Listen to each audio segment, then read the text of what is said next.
So the problem is people have an image in their mind about what they thought Jesus was going to do. Everybody had this idea about how they thought Jesus' second return was going to be. And in that regard, we are just like the Jews when Jesus came the first time. When Jesus came the first time, the Jews had an idea about how they thought Jesus was going to come. The Jews in the first century, listen to me, just listen to what I'm saying. The Jews in the first century had an idea about how they thought Jesus was going to come.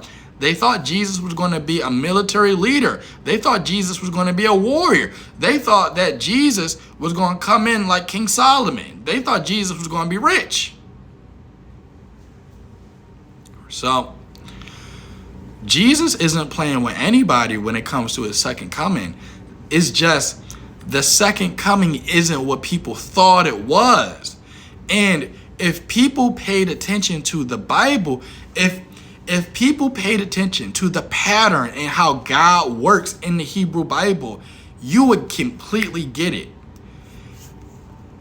In the Hebrew Bible, God does things and people get dissatisfied with what God does. In the Old Testament, God gave them King David. They didn't want King David, right? Remember, King David was a 13-year-old little boy when King David first came onto the scene. The prophet, who was it? Was it Elijah or was it Nathan? I forget the prophet's name.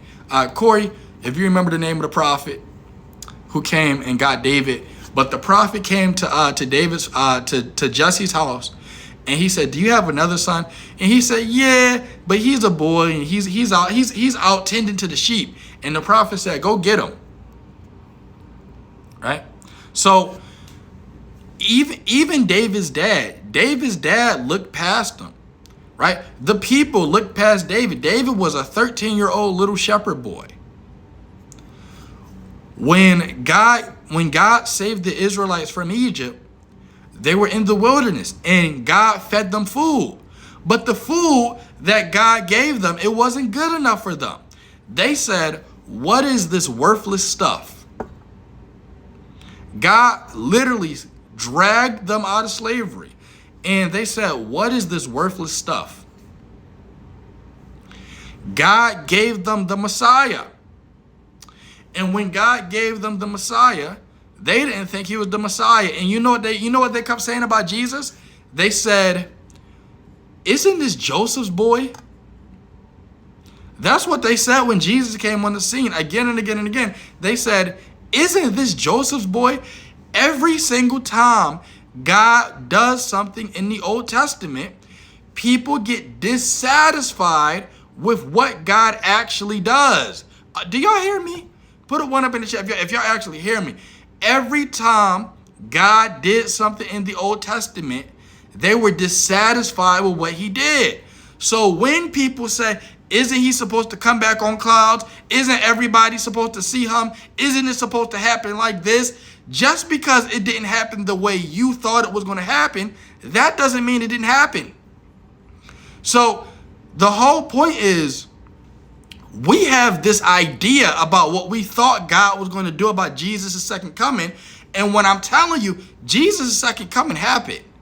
It just didn't happen the way you thought. So the sister said, what about the Bible passage when it says every eye will see him? When you go to the verse, it says every eye shall see him, and all the tribes of the land shall mourn. As a matter of fact, the Greek says, the Greek word is harao. And harao means, it doesn't just mean to see. Harao means every eye shall understand. Understand what? In 70 AD, when the Romans came, so I wish I had a picture of the Jewish temple. I'm going to just have to mute y'all real quick so y'all can just understand what I'm talking about. Keep on tapping the screen. Remember we talked about how the last days was about the last days of the old covenant. the last days was about the last days of the Jewish temple, Jesus said the Jewish temple was going to be destroyed in that generation. A generation is about 40 years. 40 years after Jesus said that, the Jewish temple was destroyed, exactly like Jesus said.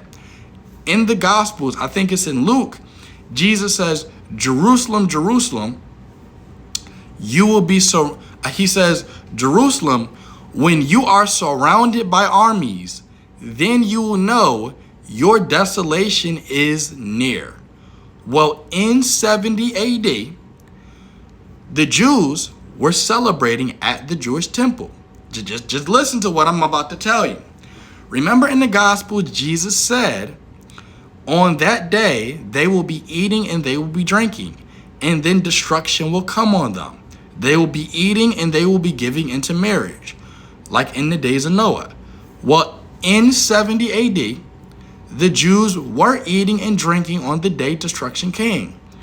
On that day, the Jews had to go to the Jewish temple so they could celebrate the Passover.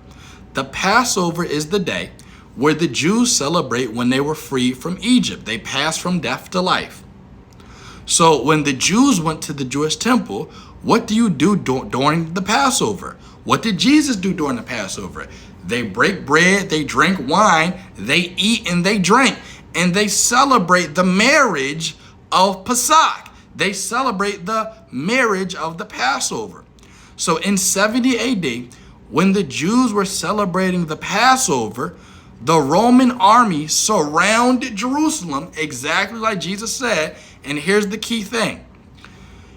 That phrase, coming on clouds, that is an ancient Near Eastern phrase used in other places in the Bible, like in Jeremiah and in the book of Isaiah. In the book of Jeremiah, it says, look, the enemy is coming on clouds. So in the ancient Near East, when a rival army would come your way, the first thing you would see would not be the army. The first thing you would see that would notify you that an army was coming your way was a thick blanket of clouds of dust. So the clouds would not be clouds in the sky, but the clouds were clouds of dust on the ground from the horses. So people would look off into the distance and they would see an army coming on clouds. So in 70 AD, when the Jews were celebrating the Passover, they were in Jerusalem and the Roman army came on clouds of dust and surrounded Jerusalem, and its desolation was near. So when the Jews saw the Roman army, they harao, they saw, they finally understood. It was finally revealed to them that the reason why the Roman army was surrounding Jerusalem was because of Jesus's doing. That's why when you go to the book of Zechariah, the book of Zechariah says, and they shall mourn like one mourns for an only son. There's another verse that I'm forgetting, but in the book of Zechariah, it says, it says, they shall look upon me who they have pierced. They shall look upon me who they have pierced. Well, when did Jerusalem look upon Jesus? They didn't literally look upon Jesus. When the Roman army came, they finally understood that the reason why they were being surrounded, the reason why Jerusalem was about to be destroyed, was because of Jesus's doing. So when they saw the Roman army come, they saw Christ. That is what the second coming of Christ was about. It wasn't about a man coming on clouds out the sky. It wasn't about an army and angels literally coming. This is apocalyptic language that Jesus is using to describe how God once and for all was going to destroy Jerusalem, destroy the Jewish temple, and destroy the old covenant. This is apocalyptic language. I'm sorry that people haven't told you this. I'm sorry that people haven't explained this to you. I'm sorry that people haven't broken down like this. But that is what the second coming is about. And just because the second coming didn't happen the way how we thought it was supposed to happen, that doesn't mean that it didn't happen exactly the way how Christ wanted it to happen.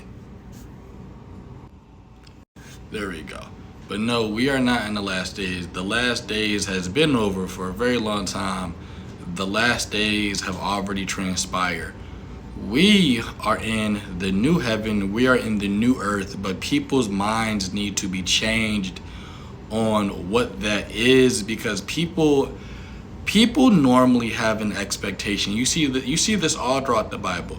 People have an expectation about what they think God is going to do, what they believe God is going to do. And then God does it, right? No, dear. See, in exactly what you just said. The whole Bible is about people having expectations about what they think God is going to do. And every single time God does something in the Hebrew Bible, it's underwhelming to the people. The people wanted a king. God gives them King Saul. They don't like King Saul. The people wanted a warrior king. God gives them 13-year-old David. They get upset because David doesn't look like a warrior. David's a 13-year-old boy. God gave them food in the desert, and they didn't want the food that God gave them. God gave them a kingdom, and it didn't look like the way how they wanted or how they expected. God brought them out of captivity. He gave them a Messiah. When he gave them the Messiah didn't look the way how they expected for the Messiah to look like. When Jesus came into the world, he wasn't the Messiah they were expecting. He's born in a manger. He's born where there's animals. He's not rich. He's from the ghetto. He's homeless. So you have this constant pattern in the Old Testament where people are expecting for God to do something grandiose, and it is grandiose, but not in the way that they think. So just think about that pattern in the Old Testament. The pattern in the Old Testament is the Israelites think God is going to do something grand, and when God does whatever he does, people are dissatisfied. The Israelites want something from God. He does it. They're dissatisfied. This is the pattern all throughout the Hebrew Bible. The New Testament comes. Jesus comes in the flesh, and people are dissatisfied. I thought you would be taller. I thought you would be rich. I thought you would be a warrior. So when you think about the last days, just keep that in your back pocket. People for thousands of years, they all thought that they knew exactly what God was going to do, and it was going to be grandiose. So when I tell you that we're in the new heavens and the new earth, it's not what you think. The new heaven and new earth is not what you think. The new heaven and new earth is not about God coming down, destroying the world, destroying the planet, and making a literal new heaven and a literal new earth. So the new heaven and new earth is about a kingdom. The only way I can really explain this is if I explain the Jewish temple. So the last days was about the last days of the old covenant. That is what the last days was about. The last days was not about the last days of the universe. Give me some ones in the comments if you guys can hear the words coming out of my mouth. The last days was about the last days of the old covenant. The world was never going to end. The world was never going to end. Yes, it was about the end of the age. The last days was about the last days of the old covenant. This is what Jeremiah 31:31 talks about. The old covenant was going to pass away, and God was going to bring a new covenant. Not like the covenant they had in the past, but it was going to be a covenant that was going to be made in the human heart. But God couldn't bring that covenant down. Okay, so are we in the last days? No, we are not in the last days. So God wanted to make a covenant that was new. But this covenant wasn't going to be a physical covenant. The old covenant was connected to the law of Moses, to the tablets he came down with. And with that tablet Moses came down with, Moses made a tabernacle. When the Israelites went into the land of Israel, that tabernacle evolved into the Jewish temple. And the Jewish temple became the symbol of the old covenant. Do you guys understand the words coming out of my mouth? the Jewish temple became the symbol of the old covenant. The Jewish temple was so important, they called the Jewish temple heaven and earth. When you go to Isaiah chapter 1, it says, "Hear, O heaven, hear, O earth, hear, O Israel, hear, O Judah." So when Jesus makes statements, which gospel is this? I'm giving you a breeze through the Bible. This probably makes way too much sense. Yeah. So when Jesus in the New Testament, somebody said, "I'm confused." Just shut up for 5 minutes and just listen. Just be quiet and just listen.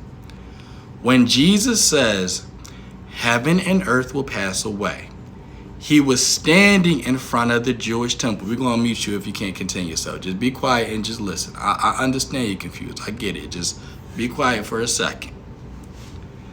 When Jesus is standing in front of the Jewish temple, he says, "Heaven and earth will pass away."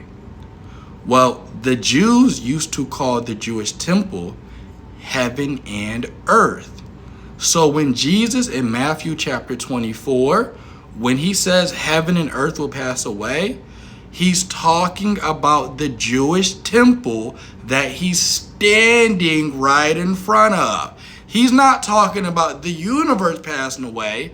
He's talking about the Jewish temple passing away, because they called the temple heaven and earth. Yes, it was the end of the age. It was the end of the old mindset. It was the end of the old ways. It was about the end. It was about the end of the ways of Moses and the beginning of the ways of Messiah. The end of the age of Moses. Who told you that? This is based on the cultural context of the Old Testament.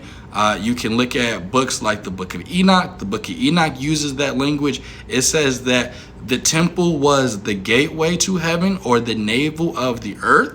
The Book of Jubilees talks about how the temple was the heaven and earth. The Bible talks about how the Jewish temple was heaven and earth. I don't know why you're laughing. Maybe it's because you just never heard this information before. But it makes a whole lot more sense than people believing that one day the universe is going to be destroyed and etc. That's extremely crazy. So the last days was about the last days of the old covenant. And the way how the old covenant was going to pass away, the way how it was going to go, was by the Jewish temple being destroyed. The Jewish temple was going to be destroyed in that generation, in the generation that Jesus was talking to. So when you go to Matthew chapter 16:28, Jesus is talking to his disciples, and he says, "Some of you won't taste death until you see the Son of Man coming in his kingdom." Some of you standing here, he's talking to the disciples in front of his face. So he's talking to his disciples about how some of them, they're not going to die until they, right? Why not have a great reset? Don't know what you mean. So some of them were not going to die until they saw Jesus coming in his kingdom. But the type of seeing is not what we think in our Western American mind.